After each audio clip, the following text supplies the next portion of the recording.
जंगल के किनारे एक गांव में भूषण नाम का एक व्यक्ति रहता था और वह खेतीबाड़ी करके अपना जीवन यापन करता था। एक दिन वह खेत में काम करने चला जाता है तो उसकी बेटी उसे खाना खाने के लिए बुलाने जाती है और बोलती है,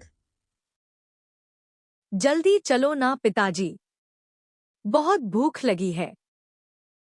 अगर इतनी ही तेज भूख लगी है तो तुम दोनों खा लो ना जाकर।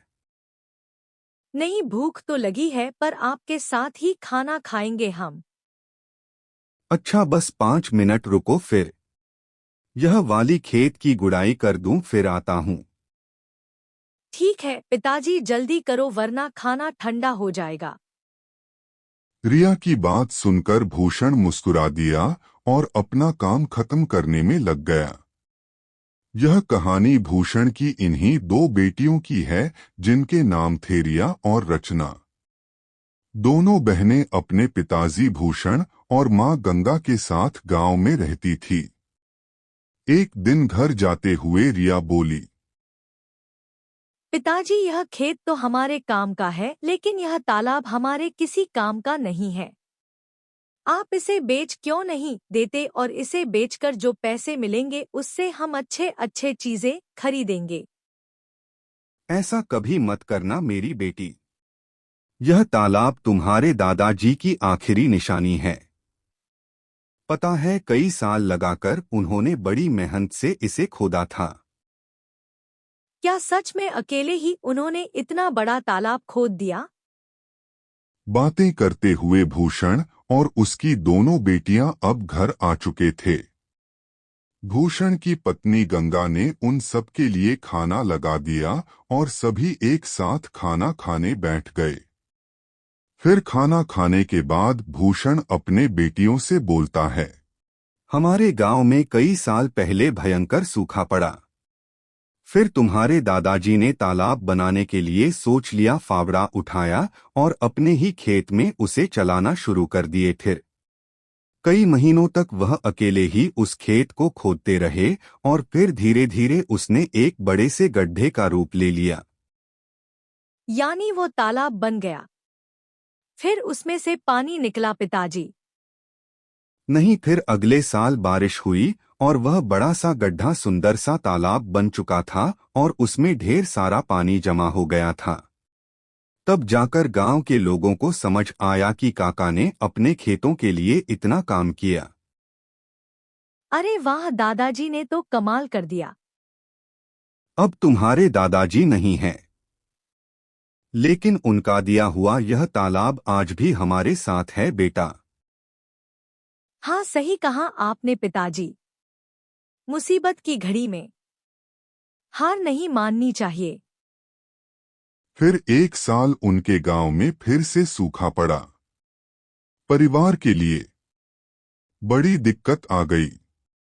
भूषण को एक बीमारी ने जकड़ लिया। गर्मी और बीमारी की वजह से भूषण और तालाब दोनों ही सूखते जा रहे थे। भूषण की बेटियां अपनी मां से बोलती हैं, माँ, तुम चिंता मत करो, हम पिताजी को शहर लेकर जाएंगे, उनका अच्छा इलाज कराएंगे। पर इतना पैसा कहाँ है हमारे पास? हम कर्जा ले लेंगे माँ। मैं अभी जाकर साहूकार से बात करती हूँ। वो बड़ा बदमाश है रिया। बेटा जरा ध्यान से। रिया गांव के साहूकार के पास पहुंची और उसे अपने घर की सारी दशा बताई। फिर साहूकार बोलता है, वह अच्छा आदमी है, इसीलिए तुम्हें कर्जा देता हूं। लेकिन बदले में क्या गिरवी रखोगी? हमारे पास ले देकर एक तालाब ही है साहूकार काका। अरे, उस नाले जैसे गंदे तालाब का मैं क्या करूंगा? उसके बदले तो कोई ढेला भी ना दे। एक काम करो, तुम मुझे अपने खेत के कागज दे दो। ठीक है साहूकार काका। गंगा अपना खेत गिरवी नहीं रखना चाहती थी क्योंकि ले देकर उनकी कमाई का एक वही जरिया था। लेकिन उसे ना चाहते हुए भी साहूकार को अपने खेत के कागज देने पड़े और उसने साहूकार से 2 लाख रुपए ले लिए। माँ तुम चिंता मत करो, देखना पिताजी का इलाज अच्छे से हो जाएगा। वो पहले की तरह एकदम ठीक हो जाएंगे। भगवान करे ऐसा ही हो। थोड़ी देर बाद पूरा परिवार ऑटो में बैठकर शहर के लिए निकल पड़ा। वो लोग शहर के एक बड़े अस्पताल में पहुंचे जहां उन्हें पता चला कि भूषण की किडनी खराब है और इलाज में 4 लाख रुपए लगेंगे। तभी रिया बोलती है, तू एक काम कर, माँ रचना को लेकर गांव जा। वहां छोटे वाले कमरे में एक पुराना संदूक है, उसमें मेरे चांदी के कुछ गहने हैं। जल्दी से वह सब लेकर आ जा। उनसे क्या होगा बेटा, हमें पूरे 2 लाख रुपए और चाहिए। अरे कुछ तो होगा, बाकी का भी देख लेंगे। रिया की बात मानकर दोनों माँ बेटी वापस गांव चली आई और घर पहुंचते ही उन्होंने उस संदूक को खोला तो एक लाल रंग के कपड़े की पोटली थी जिसमें कुछ गहने रखे थे। हे भगवान, मेरी शादी की निशानी भी अब हमें बेचनी पड़ रही है। हमारी मदद करो भगवान। रचना की आंखों में आंसू थे।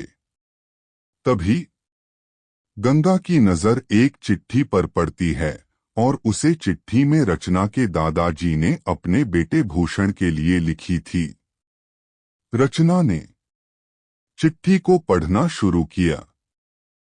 मेरे बेटे भूषण, मैं जानता हूं कि तू मुझसे बहुत प्यार करता है, पर अब मेरी उम्र हो चली है और यह बीमारी मुझे अपने साथ लेकर ही जाएगी। तूने अपनी जिंदगी भर की कमाई मेरे इलाज पर खर्च कर दी, लेकिन यह ठीक बात नहीं है। आगे तेरी संतानों को भी पैसों की जरूरत पड़ेगी। एक राज छिपा कर रखा तालाब की खुदाई करते वक्त मुझे कुछ मिला था। यह चाबी तेरी सारी समस्याएं खत्म कर देगी। बस याद रखना कि यह चाबी असल में मेरे दिल की है। माँ, क्या दादाजी ने पैसे या गहने छुपा कर रखे होंगे कहीं? हाँ रचना, लगता तो ऐसा ही है। तू सोचना जरूर, तुम्हारे दादाजी के पास कुछ ऐसा था जिसकी मदद से वह खुद का इलाज करा सकते थे, लेकिन उन्होंने हम लोगों के लिए छोड़ दिया और अपने प्राणों का बलिदान कर दिया। पर सवाल यह है कि क्या पिताजी को इस बारे में कुछ पता नहीं चला?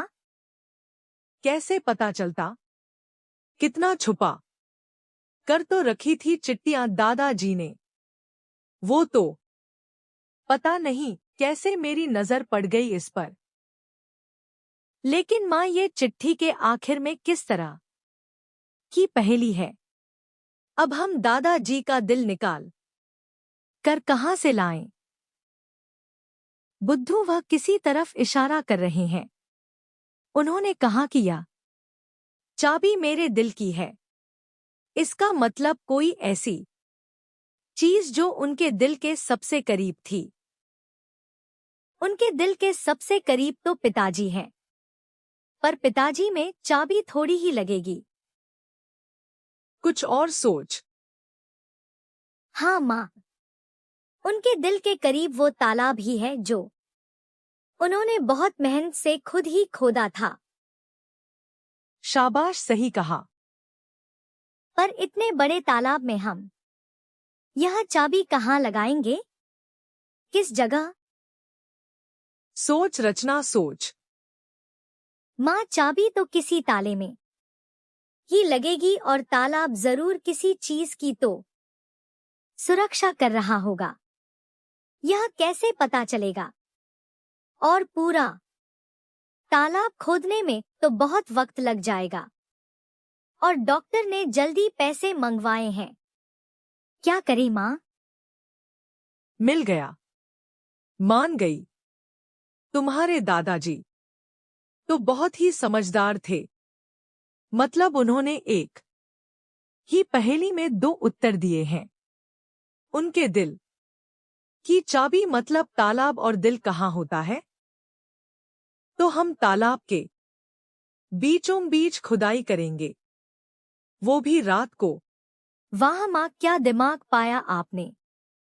वैसे माँ, एक बात तो माननी पड़ेगी, दादाजी बहुत समझदार थे, लेकिन शायद वह जानते थे कि उनकी आने वाली पीढ़ियां भी बहुत समझदार होंगी, तभी तो उन्होंने इतनी मुश्किल।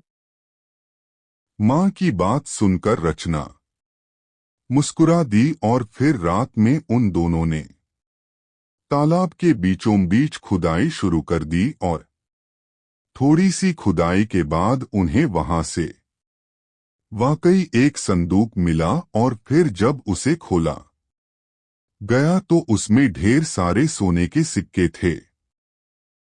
माँ, क्या यह सोने के सिक्के हैं? हाँ रचना, तुम्हारे दादाजी ने सही कहा था कि सारी मुश्किलें हल हो जाएंगी। दादाजी भले ही चले गए, लेकिन वह जाते जाते हमारी सबसे बड़ी मुश्किल हल कर गए। अगले दिन रचना ने उनमें से कुछ सिक्कों को सुनार को बेच दिया और उसके बदले में ढेर सारे रुपए ले लिए। उसने भूषण का पूरा इलाज कराया और साहूकार का भी कर्जा उतार दिया। फिर एक दिन घर में भूषण बोलता है, बेटा, तुमने बताया नहीं कि तुम्हारे पास इतना पैसा आया कहाँ से? रचना ने भूषण को उसके पिताजी की चिट्ठी की सारी कहानी बताई। बेटा, बाकी बचे हुए सिक्कों का हम क्या करेंगे? पिताजी, उन्हें बेचकर हम इस तालाब को और बड़ा और सुंदर बनाएंगे, जिसमें प्यारी प्यारी मछलियां होंगी और बगल में बगीचा बनाकर लोगों के बैठने का इंतजाम करेंगे।